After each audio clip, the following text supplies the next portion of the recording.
Hi folks! So I've had a lot of questions about how to do a correct wig prep, especially for aerial work or any kind of theatrical work where things might be getting a little crazy. And because I'm sick of just trying to describe it over and over, I couldn't quite find the right kind of video that I thought actually showed it well. I am going to make one. So first thing first, tools you will need: wig cap, plain stretchy wig cap, basically like pantyhose material that fits over your head. You will also need bobby pins. Lots of bobby pins here. So make sure you get ones that have one flat end and one ridgy end, okay? You will also want to have regular straight hairpins like this. They dance too. And lastly, you will want to have the 3-inch hairpins like this, because these are what you will use to actually secure your wig to your head, okay? So first thing first, we're going to talk about pin curls. So your pin curl needs to be nice, tight, and flat to your head. You want to avoid actually twisting it, as that will make it too bulky. What you're actually going to do is wrap it around your fingers and then lay it down. The point of the pin curls is you get them close to your head, against your hairline, and then you anchor your wig cap to those pin curls, and that way anything you pin through your wig cap is well anchored to your head. I like to start with a minimum of 3 pin curls, one right here at the front, one above the ear here, one above the ear here. Ideally, you could actually do 5, so it goes all the way around your hairline. 3 is all right. So let me show you how that works. I'm going to go ahead and take this section. So it should not be a very thick section. Get the rest of my hair out of the way. Awesome. I'm going to wrap this. Watch as I wrap around my 2 fingers and then lay it down flat. You'll notice that the pin curl is no more than maybe ½ an inch tops away from my hairline. You don't want it to overlap your hairline to the front, but you also don't want it too far back, because if you do it too far back, it is going to slide back. I am now putting my bobby pins in, bumpy side down, and making an X with them so that they cross over my pin curl. That X that I made there is going to help lock those bobby pins in place, so I can lightly grab the side of my pin curl and wiggle it, and you'll see it's not moving away from my hairline, okay? If it's a little messy and you have like a floppy bit here you want to get better pinned, feel free to stick another pin in there. You'll notice that I also keep all of my bobby pins open to the back. That way they don't get caught so much on my wig. I, of course, have one little Clark Kent curl that's decided to hang out here, but whatevs. We'll work him in another place. So I'm going to grab another section here. I'm going to go ahead and do 5 pin curls. And I'm not twisting it. I'm starting out by holding it pretty close to my head, 2 fingers, wrapping around those 2 fingers nice and flat, and then laying it down. I'm going to X my bobby pins over that, facing backwards. And there's my other pin curl, yay! Let's get another one above the ear. So yeah, you'll see I'm not taking super huge sections. You don't want super fat pin curls or you're going to have all this bulkiness under your wig. Laying that down. X. X. You'll have to pardon my post-training hair. It's a grody mess, I know, but what better time to jam your hair into crunchy pin curls than after you've worked out. Alright, another section here. You guys, this is my first time recording on my MacBook, and I didn't realize it would do it all in reverse, so it's kind of like the world's most confusing mirror. So if I look like I'm staring off into the abyss for a moment, that is why. I promise I'll get better. Eventually. Alright, bobby pins going in, Xing to the back. One more above my ear. Wrapping nice and close to my head here.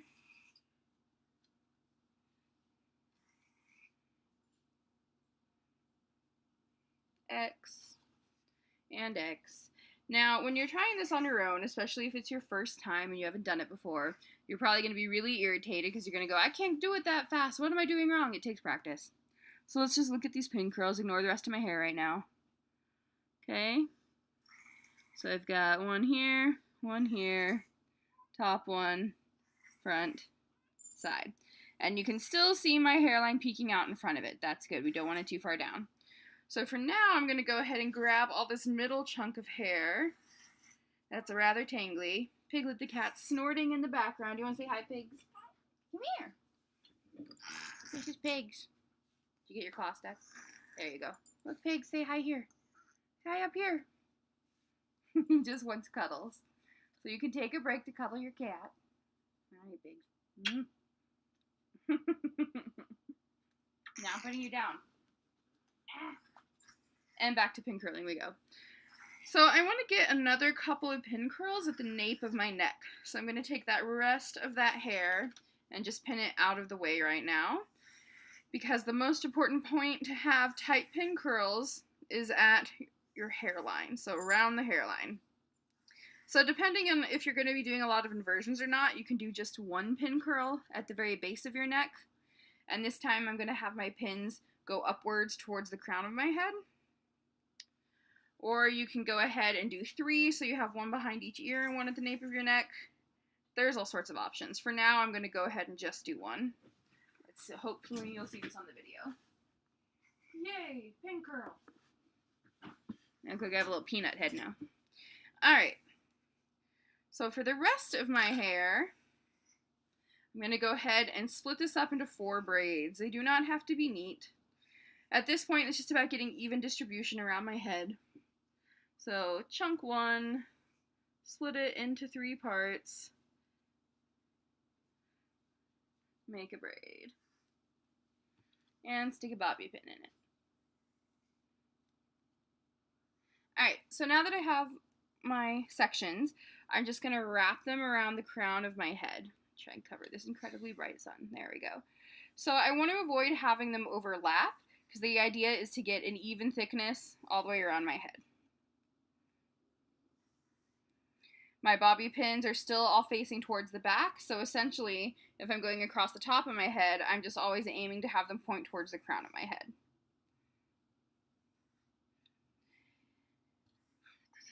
Now, if you do have a really heavy wig or something that needs a lot of anchoring from this area, then I'd say go ahead and put more pin curls there. So anytime, basically, you have a spot where you're like, well, this has a heavy center of the wig, I need to anchor right around that, put more pin curls where you're going to need them. This is just kind of a basic, general, I have a simple light wig and I'm not too worried about it setup. Alright, last one. So my braids are not crossing, they're just evenly wrapped around my head.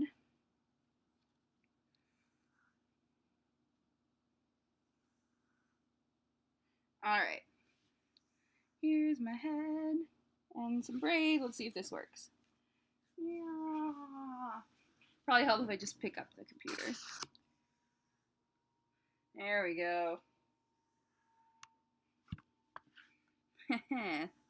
Smarter than the computer. Alright, once I've done that, everything's pretty tight. I've got a few little scraggly guys here just from the end of my braid, not a big deal. Now I'm going to wig cap it. Alright, wig cap. Stretch it all out first. Make sure it's not going to be too obnoxious. And I'm going to start at my hairline and just pull that down nice and tight over all of these hairs. So, important things about wig caps. My favorite cheesy mom joke line is, when I see a wig cap here, remember that you are wearing a wig and not robbing a bank. Your wig cap should go up here, just enough that your hairline is peeking out, okay? So, at this point, we do not use any more bobby pins. Don't need them. We're going to go to these little guys. So, I'm going to take one of these, get that front edge of my wig cap, poke through it, ding, and scoop under that front pin curl, alright? Those pin curls are your anchor points. So I'm going to get another one over here, poke through the edge of my wig cap, scoop under a pin curl. Same thing other side. Poke through my wig cap, scoop under that pin curl. If you want to be fancy with it too, you'll see some people will go ahead and take it a little further from up on your wig cap, bend it before poking through, and then scoop under. It just gives you a slightly cleaner line. It's not a huge deal. Either way, it's not really sliding anywhere. Alright, who's this guy I have sticking out here? I should lay that one down a little bit better. There we go. Alright, I'm going to go ahead and do the same thing, the back of my wig cap underneath that rear pin curl. And then a last yet important part. The tighter your wig cap is, the easier pins will go through it, okay? So you want to pull up what I like to call our reservoir tip. We don't need that. I'm going to pull it up, take that stretch out, fold it down to the back, and then also pin that facing towards the crown of my head up into my wig cap. I now have a wig prep. Okay. It's oh so attractive and drag queen chic. Let me grab a wig real quick and we'll talk about how to put that on. Should have done this first.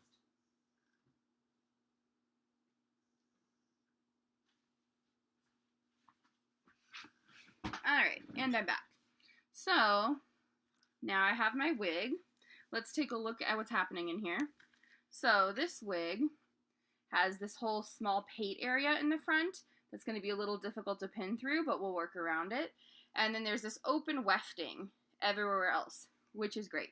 And the back of it is stretchy. We're going to try and take as much of that stretch out as possible so that it holds nice and tight to our head.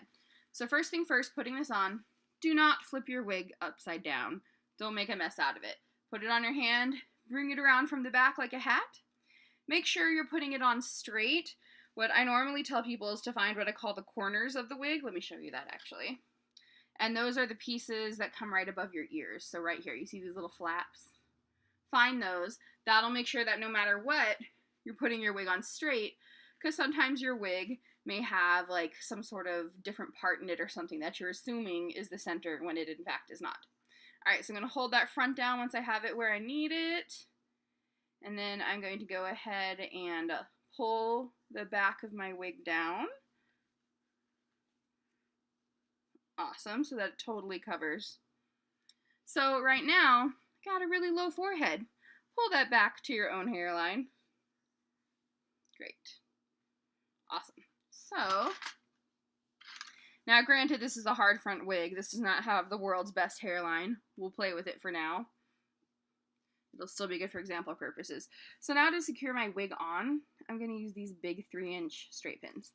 So I'm going to start above my ears.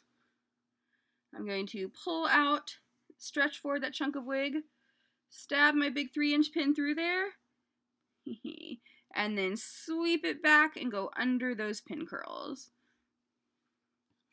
And it should probably feel kind of tight. That's all right. If you're like, oh, that hurts a tiny bit, that's how you know it's in there. All right. Pull that corner out. Sweep forward. Push back. Really get it over that pin curl. So right there I've only used 2 pins and the sucker's already pretty freaking secure. If not a little messy. Alright, I'm going to do the same thing on either side of that skin pate that I saw on here, okay? So, I'm finding where I can punch through, coming forward, sweeping back, pushing under a pin curl. Same thing on this side. Coming to the side of that pate. There we go. Just pushing forward, sweeping back, going nicely under a pin curl. Alright. That is secure. Now I'm going to do the same deal in the back. Sorry I can't show you this. First I'm going to stretch out the back of my wig so it's nice and tight. I'm going to push my pin down and sweep it up to that pin curl, and I'm going to get 2 of those in the back. Now, this is a nice, simple, unstyled wig, so I don't have to worry about weird weight anywhere. Alright, same deal. Alright, so at this point, I've done my wig prep.